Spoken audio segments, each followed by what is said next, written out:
एक बार सामूहिक जो हजारों लाखों करोड़ों भक्त प्रार्थना करते हैं, आइए वो मिलकर करें। हे प्रभु आनंद दाता,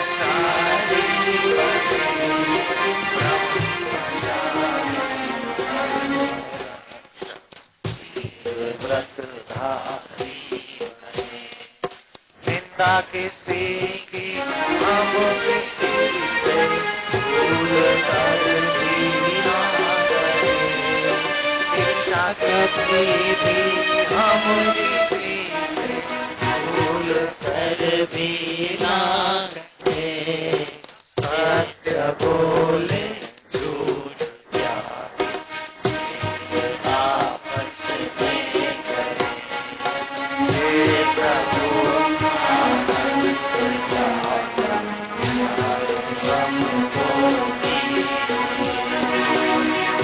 चाहे हमारी आयु है प्रभु लोक के उपकार में, हाथ डाले हम कभी ना भूल कर अपकार में।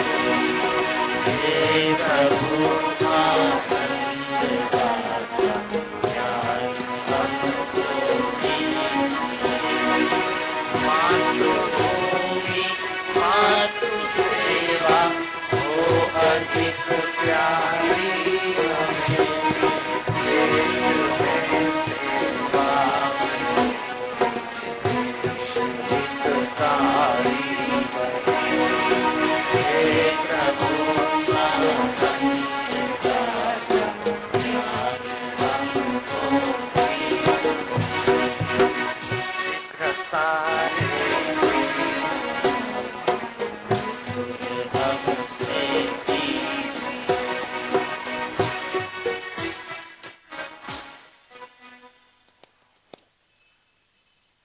मुंबई के इस आजाद मैदान परिसर में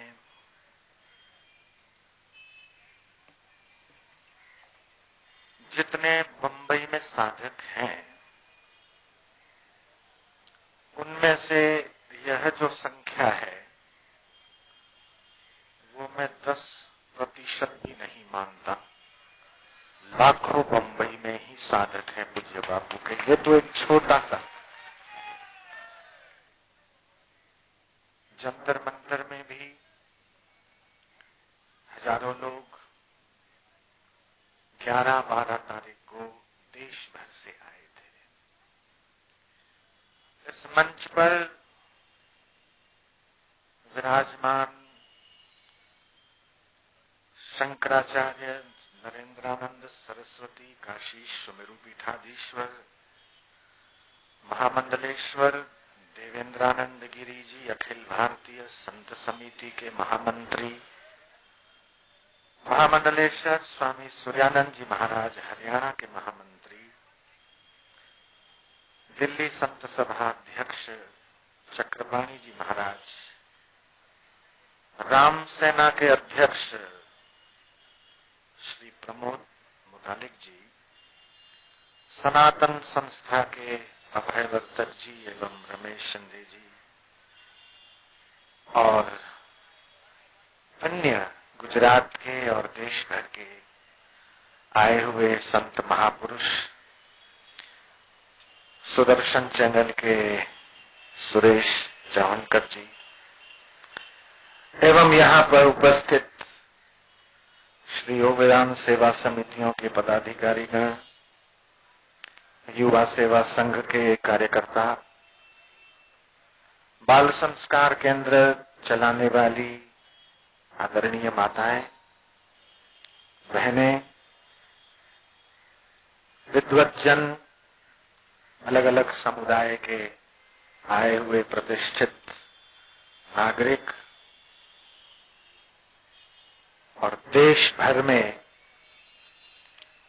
मेरे मीडिया भाइयों के सत प्रयत्न से और इन चैनलों के माध्यम से करोड़ों करोड़ों दर्शक देखने वाले मेरे प्यारे भाइयों बहनों, सबको मैं प्रणाम करता हूं। मैं सबका धन्यवाद करता हूं जो बापू के समर्थन में है, भारतीय सनातन संस्कृति के समर्थन में है। सबको साधुवाद, सबको धन्यवाद। नर नहीं वो जंतु है, नर नहीं वो जंतु है जिस नर को धर्म का भान नहीं, और मुर्दा है वो देश जिस देश में संतों का सम्मान नहीं। बहुत पीड़ा है, हृदय पीड़ित है, दुखी है, मेरे अकेले का नहीं। देश और विदेश में उन सभी का, मैं सिर्फ हिंदुओं की बात नहीं कर रहा हूं, मेरे से जुड़े हुए वो पारसी लोग भी हैं। बड़ौदा आश्रम में आने वाले मुसलमान साधक भी हैं। मेरा किसी एक दल, एक पार्टी, एक समुदाय से कोई वैर नहीं है और नहीं बापूजी का है। बापूजी किसी पार्टी के विरोध की तो बात ही नहीं कर सकते, जहां तक मैं समझता हूं। अच्छे और बुरे लोग हर पार्टी में होते हैं, हर दल में होते हैं, हर समुदाय में होते हैं। जो अच्छे हैं, चाहे वो किसी भी पार्टी में हो, उनका स्वागत है, और जो ऐसे वैसे लोग हैं उनका भी हम विरोध नहीं करते, उनके लिए भी प्रार्थना करते हैं ताकि वो दुर्जन अच्छे बन जाए। दुर्जनों सज्जनों भूयात, ये हमारी आर्ष संस्कृति है। दुर्जनों सज्जनों भूयात, सज्जन शांति माप्नुयात, शांतो मुच्ये न बंधेभ्यो मुक्तश्चान्यान विमोचयेत्। दुर्जन सज्जन बने, जो सज्जन है वो शांति को उपलब्ध हो। जो शांति को उपलब्ध हुए हैं वो बंधनों से मुक्त हो, और जो बंधनों से मुक्त हुए हैं वे दूसरों को भी बंधनों से मुक्त होने का सब प्रयत्न करते रहे। ये वैदिक दर्शन है। पिछले दिनों बहुत सारी उल्टी सी खबरें फैली कि फैलाई गई, मैं नहीं जानता। एक खबर ये भी फैली कि बापूजी के सैकड़ों गुरुकुलों में पढ़ने वाली हजारों लड़कियां हैं, उनमें से तकरीबन 20 लड़कियों ने सुसाइड कर लिया है। ये खबर तो मैं मीडिया के द्वारा सुना। अगर 5 लड़कियां जो गुरुकुल की, अरे 3 लड़कियां, अरे 2 लड़कियां भी अगर सुसाइड करके मरी हो, FIR क्यों नहीं दर्ज हुई? उनके माता पिता क्यों चुप बैठे? अगर गुरुकुल में पढ़ने वाली 2 बच्चियों ने भी सुसाइड किया हो तो मैं ये कपड़ा उतार दूंगा और उनके घर के बर्तन मांजूंगा। ये हो ही नहीं सकता। कोई कुछ भी कह देता है और उस बात की सच्चाई जाने बिना, ध्यान से सुनना, कोई कुछ भी कह दे और उस बात की सच्चाई जाने बिना वो प्रिंट या इलेक्ट्रॉनिक मीडिया में चलना शुरू हो जाए, इससे सज्जनों मेरे मीडिया के मित्रों, बंधुओं, भाइयों, इससे आपकी विश्वसनीयता पर भी सवाल खड़ा होता है। मीडिया चौथा स्तंभ है। मीडिया की विश्वसनीयता लोगों में कम नहीं होनी चाहिए। खबरें चलती है, कौन सी खबरें चलती है? कहीं चोरी हो गई तो यह खबर चलती है, कहीं एक्सीडेंट हो गया तो यह खबर चलती है, कहीं भूकंप हो गया तो यह खबर चलती है, कहीं भ्रष्टाचार हुआ तो यह खबर चलती है, कहीं स्टिंग ऑपरेशन हुआ तो यह खबर चलती है। ये बुरी खबरें चलाते हो ना, मेरी प्रार्थना मान लीजिए।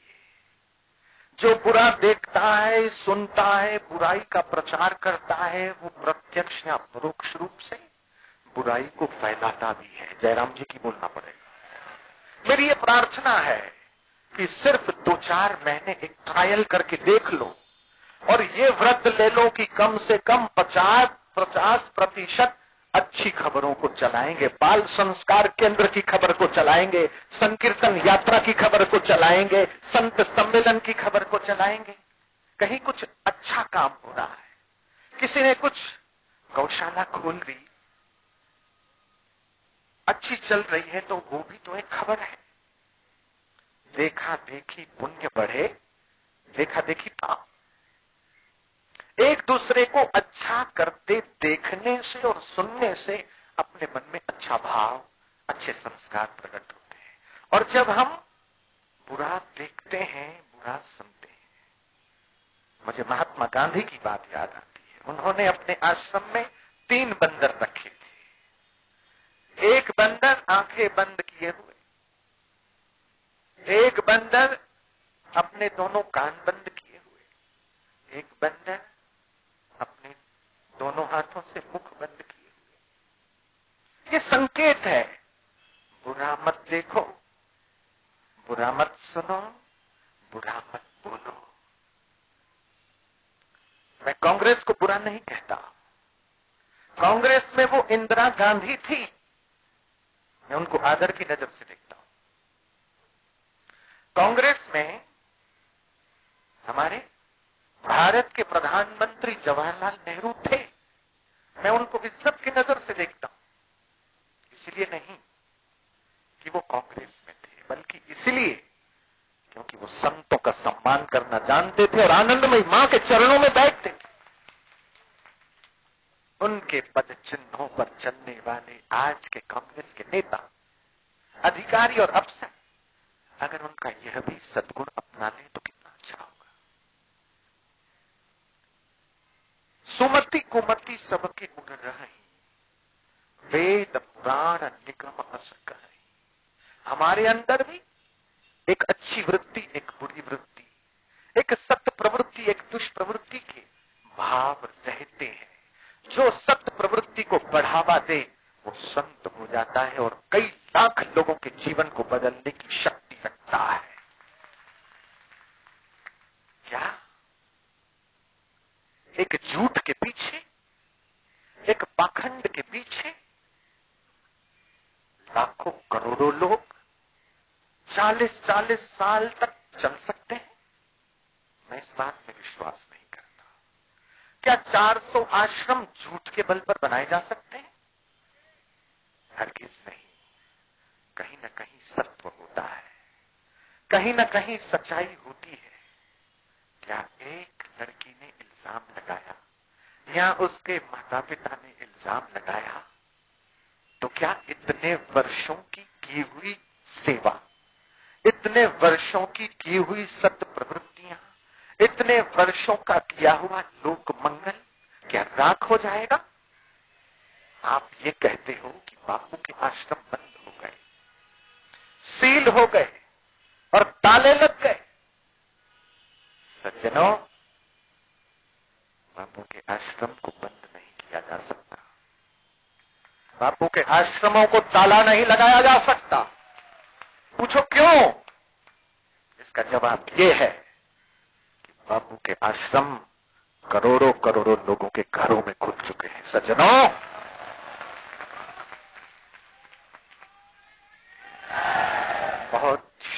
बात है। कोई साधु भेषधारी ने किसी की श्रद्धा का किंचित दुरुपयोग किया होगा, मैं मानता हूं, लेकिन इसका मतलब ये नहीं कि तुम भारत के सभी संतों को बुरी नजर से देखो। इस मंच पर बैठे हुए सभी संत कितने सदाचारी, कितने संयमी, कितने परिश्रमी, कितने संस्कृति और धर्म के रक्षक हैं। इनके साथ रह के भी देखो थोड़ा समय। ये जो अंधश्रद्धा निर्मूलन कानून भारत में बना है, इसका भी दुरुपयोग होगा, मैं मानता हूं। उससे पहले मैं मांग करता हूं, धार्मिक आस्था भंग निषेध कानून भी बनना चाहिए। अगर किसी की भावना, अगर किसी की श्रद्धा, अगर किसी की आस्था को कोई डावाडोल करता है तो उसके खिलाफ भी कार्रवाई होनी चाहिए। आरोप लग रहा है, देखिए मैं आपको समझा रहा हूं। 2008 में, 2009 में चुनाव था, 2008 में, 2007 में आरोप लगा, मर्डर केस हुआ। किस पर? आश्रम पर। बदनाम करने की कोशिशें हुई मुझे बापू जी को। हमारे ऊपर आरोप लगा हम काला जादू करते हैं। मेरे को मीडिया के भाइयों ने घेर लिया, स्वामी जी आप काला जादू करते हैं। मैंने कहा जादू तो बहुत प्रकार के होते हैं, आपको पता कहां है? काला जादू भी होता है, सफेद जादू भी होता है, हरा भी होता है, नीला भी होता है, लाल भी होता है, बहुत प्रकार के जादू होते हैं। एक मंत्र पढ़कर समुद्र में फूंक मारो तो सुनामी आ सकती है। मंत्र पढ़कर अगर सूर्य को फूंक मारो तो सूर्य वहीं खड़ा रह जाएगा। मंत्र पढ़कर एक दिशा में फूंक मारो तो वहीं भूकंप आ जाएगा। क्या सच? स्वामी जी ये सब आप जानते हैं? मैंने कहा तो स्वामी जी करके दिखाओ। मैंने कहा जो नुकसान होगा उसका जिम्मेदार कौन? अगर ये सब मैं जानता होता तो जो मेरी निंदा करते हैं और जो षड्यंत्र करते हैं उन्हीं को फूंक मार के उड़ा देता। जादू, काला जादू, न जाने क्या क्या जादू, तांत्रिक क्रिया, अरे भाई दूर दूर तक हमारा इससे कोई सरोकार नहीं। सुप्रीम कोर्ट ने फैसला सुनाया, यहां पर पड़ा है कि आश्रम में किसी भी प्रकार की कोई तांत्रिक विद्या नहीं होती। सीआईडी ने पूरा आश्रम छाना और यह फैसला सुनाया कि आश्रम में काला जादू नहीं होता है। यहां पर उस अखबार की कॉपी में दिखाना चाहता हूं, उसकी जेरोक्स, अंग्रेजी का अखबार है, ऊपर लिखा है clean chit likely for Asaram Bapu Ashram. ये दिखाने का समय नहीं है क्या? ये पूछना चाहता हूं। चुनाव थे उससे एक साल पहले, तमाम आरोपों से आश्रम घिरा, किसी से छिपा नहीं है। 2014 में फिर से चुनाव आ रहा है और उस चुनाव के एक साल पहले बापू को विवादों में घेरा जा रहा है। अरे जो दीक्षित नहीं है, आज मैं हवाई जहाज से उतरा, एयरपोर्ट पे एक फिल्म इंडस्ट्री का डायरेक्टर मुझसे मिला जिसका कार्ड मेरी जेब में है। जो दीक्षित नहीं है, आश्रम में शायद नहीं आया होगा, मैं मानता हूं। उसने मुझे कहा कि जो बापू के भक्त नहीं है, साधक नहीं है, आम जनता जानती है कि बापू को फंसाया जा रहा है। ये नॉन साधक भी जानता हूं। इसलिए मैं ये प्रार्थना करता हूं सरकार से, मैं प्रार्थना करता हूं मीडिया के भाइयों से, सच का दर्शन कराएं, समाज को गुमराह करने की कोशिश न करें। आप अगर ये समझते हैं कि हम बेहुदा दिखाएंगे, अनाप शनाप बोलेंगे और लोगों की श्रद्धा को बापूजी से, गुरु से, सनातन धर्म से, भारत के संतों से तोड़ देंगे, ये स्वप्न देखना बंद कर दीजिए। ये श्रद्धा और मजबूत हो रही है, तोड़ी नहीं जा सकती, मरोड़ी नहीं जा सकती। एक और आप आरोप सुनिए, बापूजी अफीम खाते हैं। क्या वाहियात बात है साहब। और पंचेड़ आश्रम में अफीम की खेती होती है। मैं तो वर्षों से पंचेड़ आश्रम में रहा, मैंने तो आज तक देखा ही नहीं कि अफीम की कैसी खेती कैसे होती है, कहां होती है मुझे नहीं पता। लेकिन अभी के अभी आप जांचिए, और रतलाम का पंचेड़ आश्रम अभी जांचिए, और अगर अफीम की खेती वहां पाई गई तो मुझे फांसी पे लटका दीजिए। संभव ही नहीं है, बेबुनियाद बातें कोई कुछ भी कह देता है। पंचेड़ बूटी और अफीम का सेवन, और एक ऐसे महान संत पर जिसके लाखों अनुयायी हैं, करोड़ों जिसको सुनते हैं, एक 2, 5, 5, 25। तो मुंबई के आजाद मैदान से आप सुन रहे थे, संतों का यहां पर संबोधन हो रहा है आसाराम बापू के समर्थन में। 6 बजे के बुलेटिन की शुरुआत होगी, लेकिन उससे पहले हेडलाइंस।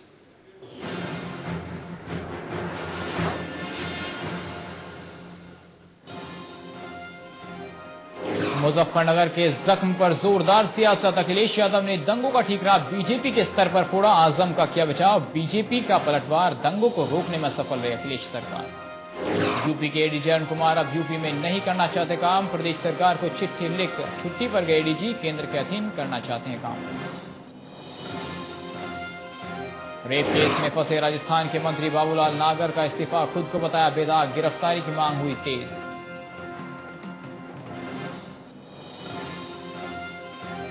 हरियाणा में झूठी शान के नाम पर एक प्रेमी जोड़े की गला रेत कर हत्या, पुलिस ने मामले में 3 लोगों को किया गिरफ्तार।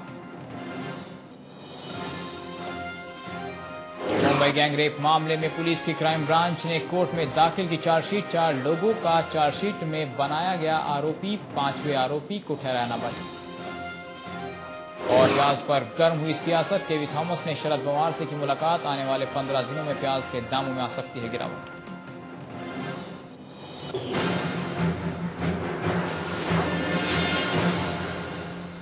तो सीधे चलेंगे मुंबई के आजाद मैदान में, नारायण साईं इस समय क्या कुछ कह रहे हैं वो सुनते हैं।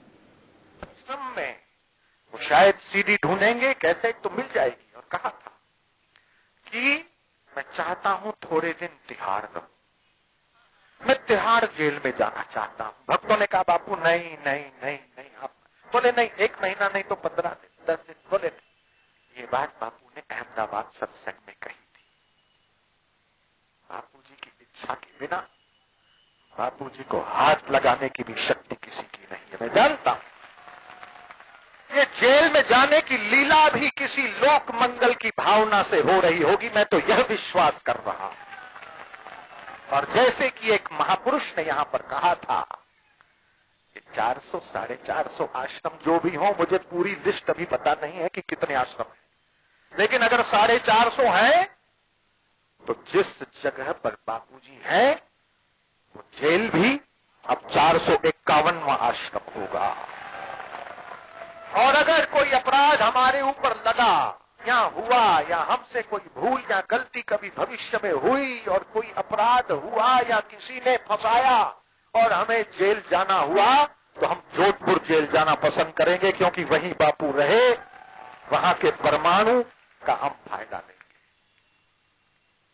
जब इस प्रकार के आरोप 20 तारीख को जब पता चला, तो बापूजी ने कहा था कि बहुत दिन हो गए, ये प्रसिद्धि बहुत हो गई, अब बदनामी नहीं हो रही। क्या बात है, प्रसिद्धि बहुत हो गई, अब बदनामी क्यों नहीं हो रही? इस प्रकार मैं सोच रहा था, इतने में पता चला कि किसी ने कमला मार्केट थाने में FIR हमारे खिलाफ दायर की है। ठीक है, मैं तो तीखी मिर्ची चाह रहा था, भगवान ने शिमला मिर्ची भेज दी। ये बापूजी के शब्द थे, मैंने तो नहीं सुने, लेकिन जिसने सुने उसने मुझे बताया। मैं तो ये कामना करता हूं बापूजी अपनी लीला का संवरण कर लें, अपनी ही शक्ति से सबके सामने आ जाएं और सरकार के किसी अधिकारी को